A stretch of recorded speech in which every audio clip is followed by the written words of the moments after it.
حضرت جی مولانا الیاس صاحب رحمۃ اللہ علیہ نے 1924 سے پہلے جب ملک ہند میں جہالت کا دور تھا، لوگ ارتداد کی طرف جا رہے تھے، بے دینی کا عجیب دور دورہ تھا، اس ماحول میں امت رسول اللہ کے درمیان کیسے دین زندہ ہو جائے،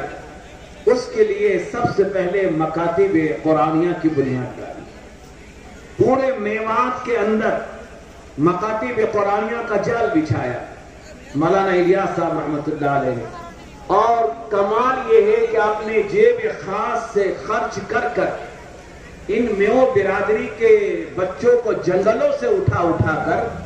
مسجدوں میں لا کر بٹھایا اور ان کے لیے معلم کا انتظام کیا تاکہ ان بچوں کے اندر اسلام کی بنیادی تعلیم باقی رہے۔ تو حضرت جی مولانا الیاس نے ابتدائی دعوت و تبلیغ میں انشراح کے پہلے مکاتب قرآنیہ، مدارس دینیہ کی بنیادیں ڈالی،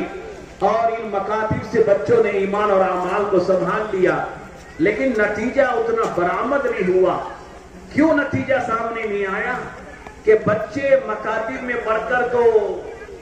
اسلام کا دین سیکھ رہے ہیں، لیکن ان کے ماں اور باپ کے زندگی میں دین نہیں ہے، تو ماں اور باپ کی بگڑی ہوئی زندگی کا اثر مکتب کے پڑھنے والوں کے بچوں پر آ گیا، تو ماں باپ کی زندگی کو اثر کو لے کر مکتب کی قرآنی تعلیم بھی بے اثر ہونے لگی۔ اس پر حضرت جی رحمت اللہ علیہ کو بہت فکر ہو گئی۔